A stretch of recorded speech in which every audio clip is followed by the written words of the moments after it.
Olá, meus amigos do canal Critica Brasil, sejam todos bem-vindos. Entra, esmaga no like, arrebenta a boca do sapato, vamos lutar pela democracia contra essa doidice que está assolando o Brasil com muita destruição, muita inflação, muito desemprego e muita doidice. Fica comigo, eu sou aqui em Santarém, carne e osso, mais osso do que carne. Duas pesquisas foram divulgadas ontem. Uma é a pesquisa Exame Ideia e a outra é a pesquisa IPESP-XP Investimentos. Todas elas mostram um cenário não muito bacana para o seu Jair Bolsonaro nem para o seu Moro, mas mostra folgadamente que Lula poderia vencer até mesmo no primeiro turno. Aliás, o Bolsonaro já disse que se Lula vencer no primeiro turno, agora em outubro, ele se manda do Brasil. Ô, glória! Espera que isso se concretize, porque a gente se livra dessa peste mais rápido, né? Olha, antes de eu falar dos números das pesquisas Exame Ideia e das repercussões que essa pesquisa traz, eu quero falar sobre a criança que foi vacinada hoje. A primeira criança vacinada contra a Covid-19 foi o Davi Seriramaue, o nome dele. Ele é da etnia Chavante, né? Indígena da etnia Chavante, de São Paulo, 8 anos. Foi vacinado em São Paulo. São Paulo dá a largada da vacinação contra a Covid das crianças, né? A vacinação das crianças. E o Queiroga ficou puto com isso e disse que o Dória está fazendo palanque com a vacinação. Antes fazer palanque e mandar vacinar do que fazer palanque com idiotices e com a não vacinação. Vocês fazem palanque para a bolsomiada antivacina, por que as pessoas não podem vacinar os outros e mostrar isso na televisão? Não é? Senhoras e senhores, moças e rapazes, vamos então à pesquisa XP e PESP. A pesquisa XP e PESP, que é de investimentos, né? É do mercado financeiro, isso é muito importante para o empresariado, para a elite brasileira, eles ficam todos loucos, ou vamos de Lula, ou a gente está acabado, porque o Moro não tem chance nenhuma, enfim. De acordo com a pesquisa, Lula no primeiro turno está com 44%. Bolsonaro aparece com 24%, Moro tem 9%, Ciro 7%, Dória 2%. Não sabe ou não quis responder 6%, aliás 7%. E brancos e nulos somam 6%. Ou seja, em todos os cenários, Lula aparece no primeiro lugar, depois vem Bolsonaro, e essa diferença aqui que a XP e PESP mostrou é uma diferença de 20 pontos de Bolsonaro para Lula. E olha que a campanha ainda nem começou. Quando a campanha começar a arrebentar a boca do sapato, aí vocês vão ver o chifre pegar fogo, meu irmão. Agora, sem Moro, eles fizeram também um cenário sem Moro no primeiro turno, aí o Jair Bolsonaro ganha 1 ponto do Moro, vai a 25, Ciro vai a 9. Isso quer dizer que entre os moristas tem aqueles também que votariam no Jair e no Ciro Gomes, agora no Lula não. Olha, mas independente desses votos, a gente precisa saber também que sem Ciro Gomes, a maioria dos votos que vai para Ciro vai para o Lula. Eu tenho dito aqui, o Ciro Gomes está muito magoado, reclama pelas eleições de 2018, mas se quisesse acertar, pelo menos voltar a ser ministro, deveria apoiar o Lula já no primeiro turno. Deixa sua candidatura para lá, abraça o Lula, esquece, tá falando dele, não adianta. Não adianta, sem a bênção do Lula não ganha nem aqui, nem na China para presidente.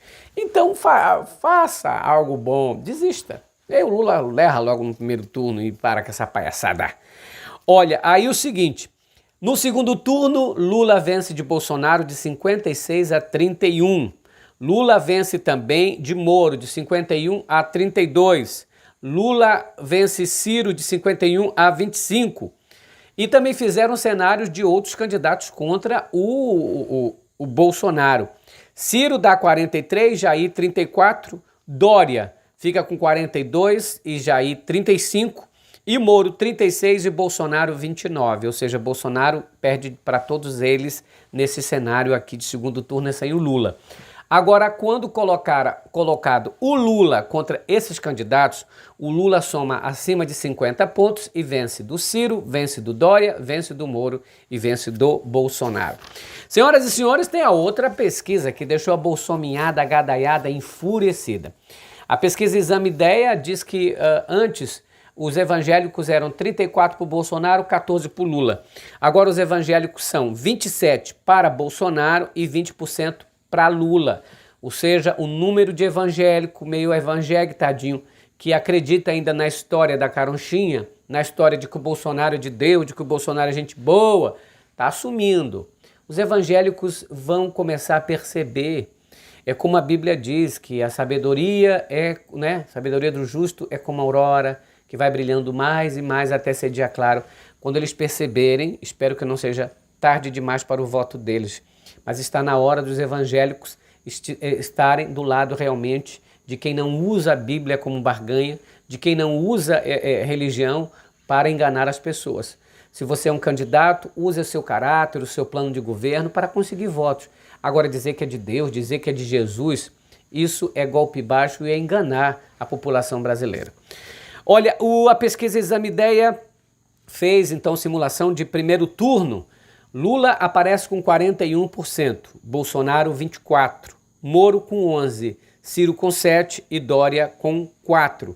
No segundo turno, Bolsonaro aparece com 33% e perde de Lula com 49%. Bolsonaro, do mesmo jeito, perde para os outros candidatos e o Lula vence de todos os adversários. E o Bolsonaro voltou a repetir aquela ladainha de que se não tivesse sido uma fraude ou não fosse, se as eleições fossem limpas, ele teria vencido no primeiro turno. É aquela ladainha do Bolsonaro. Venceu, mas disse que não foi assim. Venceu as eleições, não, mas a urna eletrônica tinha alguma coisa errada. Lembrando que o seu Jair Bolsonaro foi eleito 7 vezes pela urna eletrônica, 6 vezes pela urna eletrônica, nunca reclamou. Nunca reclamou. Se ele acredita que a urna eletrônica não funciona, deveria ter sido ele o primeiro a rejeitar o resultado das eleições de 2018. Ora, se ele ganhou e a urna foi fraudada para ele, porque foi ele que venceu, então deveria dizer, não aceito aí, vamos jogar limpo. Quero voto impresso já nessas eleições, porque eu perdi, com certeza, porque a urna foi fraudada, aí o Haddad ganhou. Estranho, né? Mas enfim, é aquela ladainha, De olho nas eleições deste ano, o PT vai organizar uma reunião virtual, uma conferência virtual, para já a partir de maio conseguir criar 5.000 comitês para trabalhar para a campanha Lula 2022. O tema dessa conferência é resistência, travessia e esperança para vencer o seu Jair Bolsonaro. E, gente, tem uma outra situação. O PSB está ainda fazendo aquela novela para o Lula aceitar ser candidato, vice na chapa o Alckmin. Eles estão querendo que o Alckmin seja do PSB, mas para isso quer que o PT desista de candidaturas nos estados, etc, etc. O Paulinho da Força já disse que Alckmin é bem-vindo no Solidariedade, que não vai fazer barganha nenhuma e que o Solidariedade estaria aberto para ele. Tem o Solidariedade, tem o PV, tem o PSB. O Alckmin está pendendo mais para o PSB, só que tem essa questão de estarem usando o Alckmin como se fosse uma moeda de troca. Como já falei, o PT já disse, inclusive ontem, que não abre mão da candidatura de Fernando Haddad para o governo de São Paulo e disse que desistência é praticamente zero. Critica Brasil, falando a verdade, doem quem doer, esmaga nesse like, participa junto com a gente, se inscreva no canal. Tchau, pessoal, grande abraço, fiquem com Deus. Hasta la vista, baby.